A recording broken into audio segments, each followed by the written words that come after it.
Hello કેમ છો dear students, painted application download નથી કરી તો હમણાં જ કરી લો, કારણ કે તમને દરેક વિષયના સ્વાધ્યાયનું સોલ્યુશન્સ બિલકુલ ફ્રી અહીંયા મળી જશે. અહીંયાથી તમે ધોરણ પણ ચેન્જ કરી શકશો, ધોરણ 8, 9, 10 અને સ્વાધ્યાય પોથી હોય, અસાઇનમેન્ટ હોય, જે તમારા માટે જરૂરી છે દરેક વસ્તુનું સ્વાધ્યાયનું સોલ્યુશન્સ પીડીએફ સાથે ત્યાં મળી જશે. તો પેન્ટેડ એપ્લિકેશન ડાઉનલોડ કરીને ફ્રીમાં લાભ ઉઠાવો. નમસ્કાર વિદ્યાર્થી મિત્રો, સ્વાગત છે તમારું તમારી પ્રિય યુટ્યુબ ચેનલ પેન્ટેડ સાથીમાં. મિત્રો, આજે આપણે ધોરણ 9 સામાજિક વિજ્ઞાનના પ્રકરણ 21 ભારતીય કૃષિનો ઇતિહાસ અને પ્રાકૃતિક ખેતીનો પરિચયના સ્વાધ્યાયના પ્રશ્નોને તેના ઉત્તર જોઈશું. પ્રશ્ન 1. નીચે આપેલા વિકલ્પોમાંથી યોગ્ય વિકલ્પ પસંદ કરી ઉત્તર લખો. 1. આઝાદી પહેલાં ભારતના ખેડૂતો કેવી રીતે ખેતી કરતા હતા? જવાબ બી. પરંપરાગત ખેતી. 2. પૈસા આપી વસ્તુઓ ન ખરીદવી પરંતુ વસ્તુના બદલે વસ્તુઓની આપ-લે કરવાની રીતને શું કહેવાય? જવાબ એ. વિનિમય પ્રથા. 3. ભારતીય સંસ્કૃતિને બીજા કયા નામેથી ઓળખવામાં આવે છે? જવાબ સી. ઋષિ કૃષિ સંસ્કૃતિ. પ્રશ્ન 2. નીચેના પ્રશ્નોના એક વાક્યમાં ઉત્તર આપો. 1. પ્રાકૃતિક ખેતીનું પ્રાથમિક સંશોધન અને અભ્યાસ કોણે કર્યો છે? જવાબ. પ્રાકૃતિક ખેતીનું પ્રાથમિક સંશોધન અને અભ્યાસ પદ્મશ્રી ડૉક્ટર સુભાષ પોલકર એ કર્યો છે. 2. ખેતીમાં ઉપયોગી કીટકો, પક્ષીઓ, સૂક્ષ્મ જીવાણુઓને શેનાથી નુકસાન થાય છે? જવાબ.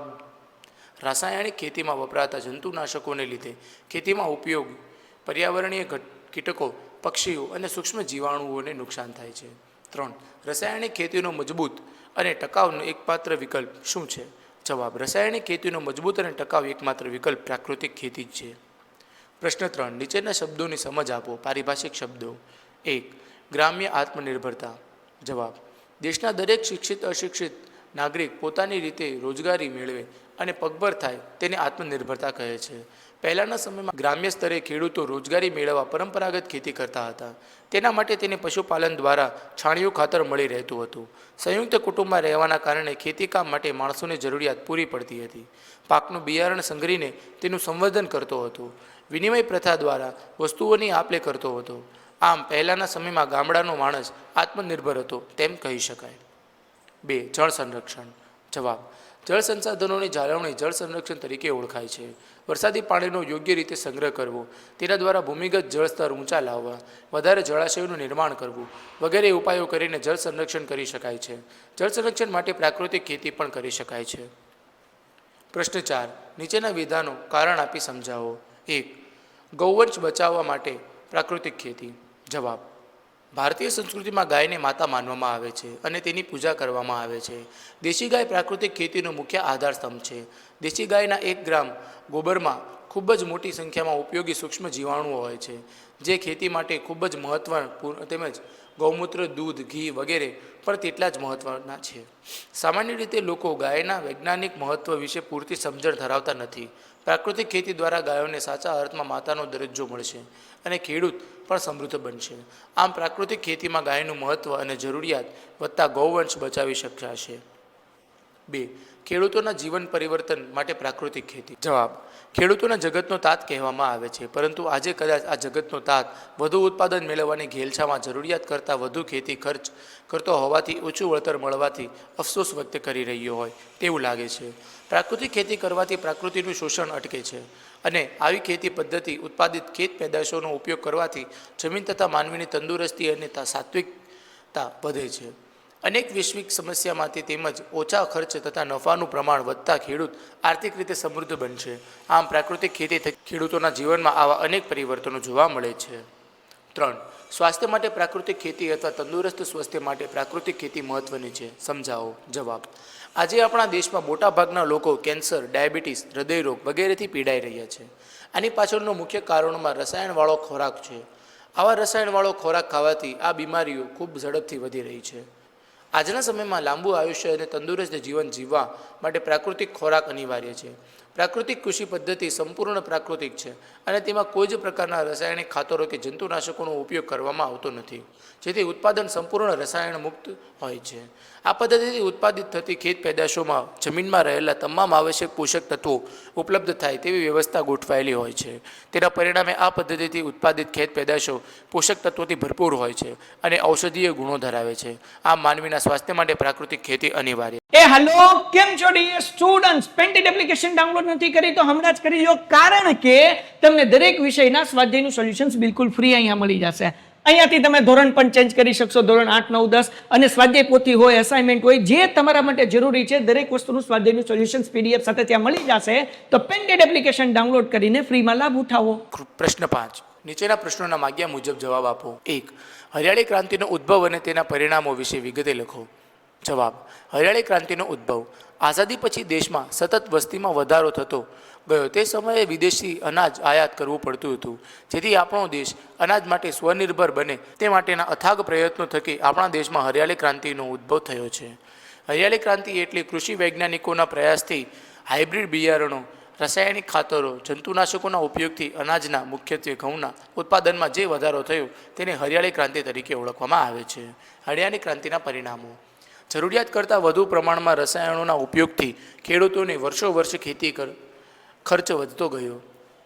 વર્ષ દરમિયાન એકની એક જ જમીનમાં એક કરતાં વધુ પાક લેવો અને એકના એક પ્રકારના ખાતરોનો ઉપયોગને લીધે સૂક્ષ્મ પોષક તત્વયુક્ત ખાતરો તથા જમીન સુધારકોની જરૂરિયાત સમયાંતરે વધતી ગઈ.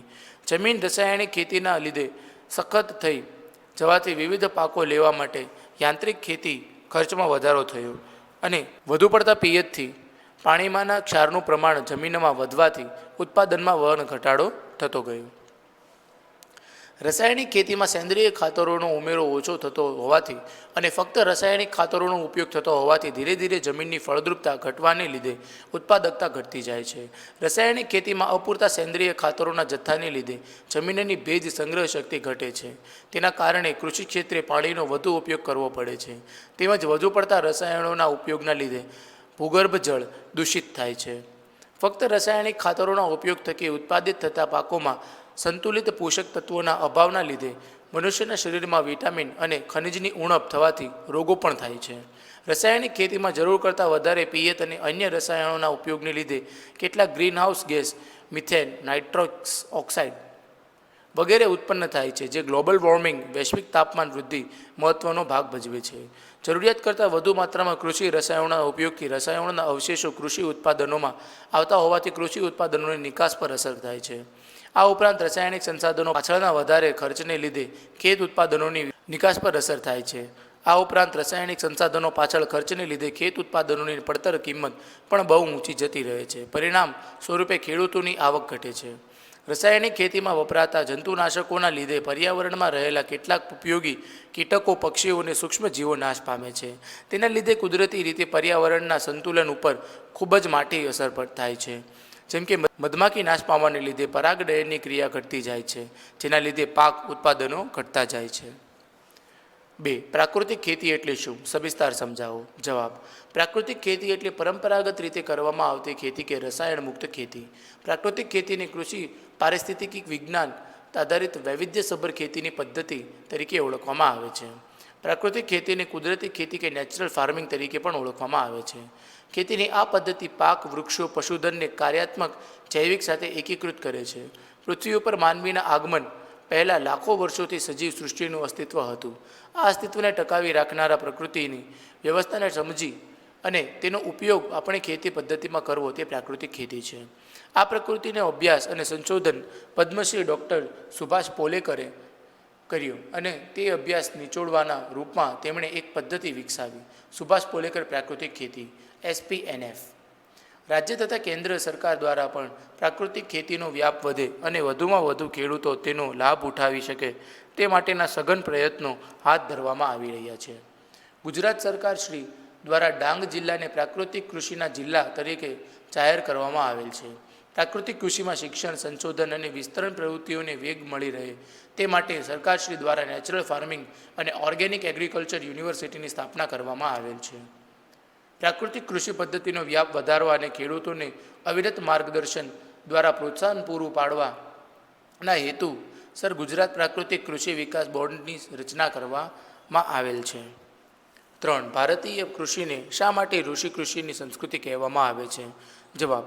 પૃથ્વી પર માનવીનું અવતરણ થયું ત્યારે શરૂઆતના સમયમાં માનવી ખોરાક, પાણીની શોધમાં જંગલમાં ભટકતું જીવન જીવતો હતો. સમય જતાં ધીરે ધીરે માનવી કાચા ઘરો બનાવીને રહેતો થયો અને ખેતરોમાં વિવિધ પાકો ઉગાડતો થયો. તેના લીધે તે એક જગ્યાએ સ્થિર થઈને રહેવા લાગ્યો અને ખોરાકની શોધમાં ભટકતો બંધ થયો. તે સમય દરમિયાન ઋષિઓના સંપર્કમાં આવવાથી તેમના કર્મયોગને લીધે માનવી સમૂહમાં જીવન જીવવા લાગ્યો. સમૂહમાં જીવન જીવવાથી તેમાંથી કુટુંબ વ્યવસ્થા અને સમાજ વ્યવસ્થાનો વિકાસ થયો, જેના લીધે ધીરે ધીરે માનવ સભ્યતા અને માનવ સંસ્કૃતિનું નિર્માણ થયું અને માનવી કૃષિ પ્રધાન જીવન જીવવા લાગ્યો. આમ માનવ સંસ્કૃતિના નિર્માણમાં ઋષિઓનું યોગદાન હોવાથી ભારતીય સંસ્કૃતિને ઋષિ કૃષિની સંસ્કૃતિ કહેવામાં આવે છે. 4. ખેતી ખર્ચ વધવા પાછળના કારણો જણાવો. જવાબ: ખેતી ખર્ચ વધવા પાછળના મુખ્ય કારણો નીચે મુજબ છે. પાકનું ઉત્પાદન વધારવા જરૂરિયાત કરતાં વધારે પ્રમાણમાં રાસાયણિક ખાતરો અને જંતુનાશકોનો ઉપયોગ કરવાથી ખેતીને ખર્ચ વધી જાય છે. વર્ષ દરમિયાન એકની એક જ જમીનમાં એક કરતાં વધુ પાક લેવા અને એકના એક પ્રકારના ખાતરોના ઉપયોગના લીધે સૂક્ષ્મ પોષક તત્વોયુક્ત ખાતરો તથા જમીન સુધારકોની જરૂરિયાત સમયાંતરે વધતી ગઈ. પરિણામે ખેતીનો ખર્ચ વધતો ગયો.